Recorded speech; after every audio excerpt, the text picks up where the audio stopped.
लाला तेरे काज एक बहुत सुंदर छोरी देखी है मैंने, और तो ले जावे आई हूँ, वहाँ चल मेरे संग। ठाकुर जी बोले कौन सी छोरी है? बोले अपने बरसाने में। बोले बरसाने में भानु बाबा की छोरी राधा रानी? पूर्णमासी बोले हम जाने तो तू सब है, बस बात बनावे। लाला माँ सबरी चर्चा कर रही है तो देखनो चाहे एक बार। तो वो सबरी तो यूँ कह रही तुम कैसे उछल बल के ले आओ, लेकिन लाला तो मैं बता दूं स्पष्ट बात, तू मेरे संग राजी राजी चलो चल, वहाँ पे सबरी सखीन को तो दिखा लाऊंगी, तेरो ब्याह है जाएगा, बढ़िया प्रेम ते रहियो। फिर मनसुखा बोलो ऐसे नहीं जाएगा लाला हमारो, पहले मेरे काजी भी छोरी बताओ, जब मेरो ब्याह भी पक्को बताई दोगी तब लाला जावेगा और मैं संग जाऊंगा। पूर्णमासी बोले तो बिल्कुल ना लेके जाऊंगी। मनसुखा बोलो मैं तो जाऊंगा लाला, अकेले छोड़, यशोदा मैया ने जिम्मेवारी दे रखी है हमें, लाला एक क्षण के काज भी अकेले नहीं रहेगा, हम तो संग जाएंगे। पूर्णमासी बोली अब लाला देख देरी मत करे, रात है जाएगी, फिर सब तो ढूंढेंगे, तू जल्दी चल मेरे संग बरसाने, और माँ सबरी तेरी प्रतीक्षा कर रहे हैं। ठाकुर जी बोले नहीं एक बार यूँ बताए तो मैं कैसा लग रहा हूँ? पूर्णमासी बोली लाला बहुत सुंदर लग रहा हो, बहुत चोखा लग रहा हो, बिल्कुल एकदम बढ़िया। अभी गैया चरा रहे हैं, गोबर लगाए जगह जगह पे, लेकिन फिर भी पूर्णमासी कह रही बहुत बढ़िया लग रहा हो लाला, ऐसी चलो चल। मनसुखा बोलो हम बता दे हम कैसे लग रहे हैं? तू तो ऐसा लग रहा हो कोई बंदर नहा के आयो हो, बाकी सबरे बाल चिपक जाए। मनसुखा बोलो तुम मोते ज्यादा ना बोल रही, यूँ ना पता कि लाला अगर मैं इशारो कर दूंगा तो जावेगो नहीं बरसाने की ओर। पूर्णमासी बोली तू कर दे इशारो एक बार याकू। मनसुखा बोलो लाला तू बरसानो नहीं जाएगो। पूर्णमासी बोली लाला संध्या हरी जल्दी चल, सोई ठाकुर जी चल दिए। मनसुखा बोलो लाला तेने बढ़िया हमारी यारी नभाई है, हम एक बार हमारी बात मान जा तो रुक जा तो ने। बोले अरे ब्याह के काजे में 6 महीना ते इंतजार कर रहा हूँ, जैसे तैसे हेरो तो है ना देगो, तेरी बात बाद में मान लूंगा मैं, अभी जान दे। मनसुखा बोलो मैं भी चलूंगा। खूब पूर्णमासी ने मना करी, लेकिन मनसुखा बोलो मेरे बिना नहीं जाएगा, मैं चलूंगा। मनसुखा भी गयो। मनसुखा रास्ता में बोलो कैसो दिन आ गए हो भैया, बता दुल्हा पैदल पैदल जा रहा हो, अरे कोई बैलगाड़ी तो मंगा ले, कोई घोड़ा तो मंगा ले, कोई ऊंट तो मंगा ले। पूर्णमासी बोली तुम जैसे इनके ब्याह है रहे यही बहुत बड़ी बात है, पैदल ही चल दो। बोले देख मैं तो पैदल चलूंगा, लेकिन लाला पैदल इतना दूर बरसानो पैदल थोड़ी जाएगा, या के काजे अब तेरे काजे ऊंट कहाँ ते लाऊं मैं, तेरे काजे घोड़ी कहाँ ते लाऊं मैं? मनसुखा बोलो वैसे जरूरत तो ना है, तुम नेक और झुक जाओ तो तुम ही काफी हो, तुम पे बैठ जाएगा, थोड़ी तो झुकी भाई हो, नेक और झुक जाओ। लेकिन पूर्ण ब्रज में सबको सुख मिलता है ठाकुर जी के साथ। पूर्णमासी नेक और झुक गई, ठाकुर जी अपने कंधा पे बैठा लिए, दोनों तरफ पैर लटका करके ठाकुर जी मुंह दिखाई करवे जा रहे हैं, अपनो ही मुंह दिखावे जा रहे हैं। पूर्णमासी कह रही लाला पहली बार आयो बरसाने? ठाकुर जी कह रहे हैं हाँ पहली बार आयो हूँ। बोले हाँ प्रत्यक्ष रूप में तो पहली बार लाला आयो है, वैसे तुझन कितनी बार आ चुको? खुद ही कंधा पे बैठे बैठे रास्ता बता रहे, आगे ते बाएं मुड़ जाइयो, यहाँ ते दाएं मुड़ जाइयो, यहाँ ते सीधे चलियो, वही है। अच्छा पहली बार आयो तू? ठाकुर जी बोले ना आ चुका हूँ, लेकिन स्वप्न में आयो, स्वप्न में देखो मैंने बरसानो। लेकिन जैसे ही ठाकुर जी पहुँचे बरसाने, हर घर में मानो जैसे आनंद की अपने आप लहर छाने लगी, चंदन की सुगंधी आने लगी, शीतल वायु सबके अंग को स्पर्श करके आह्लाद प्रकट करने लगी। जिस रूप माधुरी का दर्शन आज तक नंदगांव गोकुल की गोपियां करती थी, आज उस रूप माधुरी का दर्शन बरसाने की गोपियां कर रही हैं। हर घर में गोपियां अपनी अटारियों पर खिड़कियों पर आकर के खड़ी हो गई हैं, श्याम सुंदर की मनोहर झांकी को देख रही हैं। पूर्णमासी जैसे ठाकुर जी को लेकर के कीर्ति भवन में पहुंची है, आहा सामने से कीर्ति मैया ने पहली बार लाला को देखो है, क्या रूप झांकी, क्या ठाकुर जी के सुंदर नेत्र, क्या ठाकुर जी की छवि।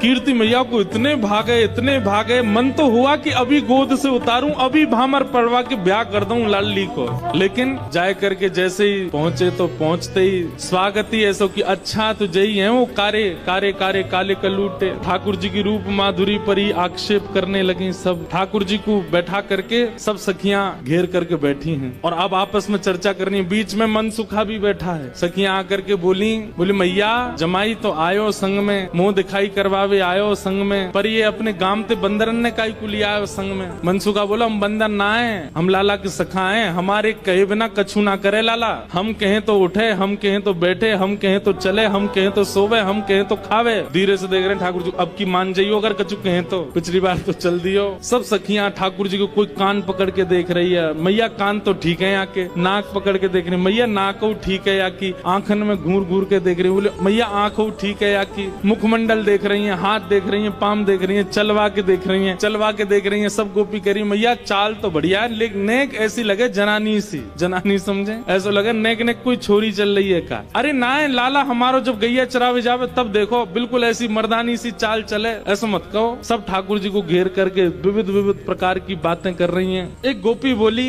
लाला तुम बाकी सब चीजन में तो ठीक हो, लेकिन फिर चोरी काय को करो। ठाकुर जी बोले हम चोरी ना करें, ये सबरे ब्रजवासी मक्खन निकालें, दूध घी दही सब इकट्ठो करें और कंस को जाकर के दया में, तो कंस के यहाँ जावे से रोकें, वहाँ हमारे चोरी करें। और मक्खन की चोरी, दूध की चोरी, दही की कोई चोरी है? चोरी तो आभूषण की होयो करे। तभी एक गोपी बोली हमने तो ये भी सुनी है कि तुमने किशोरी जी की मुंदरी चुरा ली एक बार। ठाकुर जी बोले अरे ये तुम्हारे घर पे जो मलाई दूध आदि सब खाए ना, ये गोपीन के घर से चोरी नहीं भैया, उनके जप तप को फल मिला उन्हें कि मैं उनके यहाँ चोरी करवे आया हूँ। मैं तो यहाँ ब्रज में जन्मा हूँ। मुंदरी जो हमने चुराई वो तेरे पति की नहीं, तो तू मत बोले हम ते कि कौन की चुराई कौन की नहीं चुराई, हम दोनों एक हैं। तुम कहा जानोगी यह बात? अरे तू हमते का पूछ रही है? ये श्यामाजू तो नित्य हमारी है, ये सदीनते हमारी है, इनके संबंध में इतनी जांच पड़ताल और पूछ तूछ तुम कर रही हो? अरे ये तो सदाते हमारी है, या मैं पूछने की कहा बात है? सब सखी बोली हे कीर्ति मैया, जमाई तुम्हारो सर्वगुण संपन्न है, बोलवे में हूँ आगे,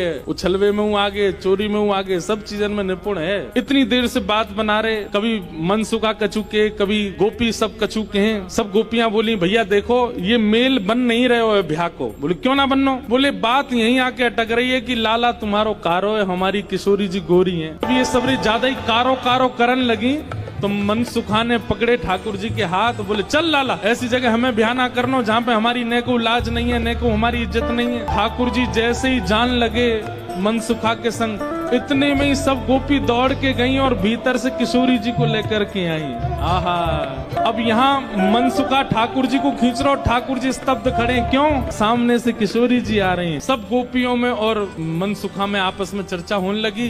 अरे भैया मनसुखा तू अपने लाला यहाँ ते ले जा। बोले काय को? बोले हमारी किशोरी जी तो कमल जैसी, उनके सामने जो भोरा कितनो बुरा लगेगो, बगल में बैठो कैसो लगेगो, या हमारे तुम तो यहाँ ते ले जाओ। ये कितने मुस्कुरा के सुंदर लग रहे हो, पर किशोरी जी के आती इनकी सबरी मुस्कुराहट फीकी पड़ेगी। सब सखियां कह रही हैं बोले ले जाओ अपने लाला, कहीं और ही ब्याह कर लो। तो फिर अगली पंक्ति में मनसुखा कह रहे हैं क्या? जैसी संध्या है जाए सो कमल मुरझा जाए, अपनी पंखुड़ी ने समेट ले, ऐसे ही लाली आपकी कितनी सुंदर हो, कितनी खिली कमल सी हो, लेकिन लाला के आते ही इनके समस्त तेज को, समस्त योग को, समस्त बल को हमारो लाला ले लेगो। ऐसा है नहीं, पर मनसुखा कह रहा है। मनसुखा कह रहा हूँ हमारो लाला जैसी लाली के बगल में बैठेगो, सबरो तेज तुम्हारी लाली को अपने अंदर ले लेगो। ठीक है, हम अपने लाला ले जा रहे हैं। और जैसे ही ठाकुर जी को हाथ पकड़ करके मनसुखा ले जाने लगो, दो चार सखीन के मुख मुरझाए गए। तो मानो जाते जाते कह रहे हैं मन में पछता हूँ मैं, अब भी समय बोल दो तो हम रुक जाएं, लाला ती ब्याह करा देंगे श्री जी को। हमें पता है मनी मन तो आप सब लोग ये सोच रहे हैं कि आपकी किशोरी जी से भी ज्यादा सुंदर आपको वर मिल रहा है। जैसे ही हाथ पकड़ करके ठाकुर जी को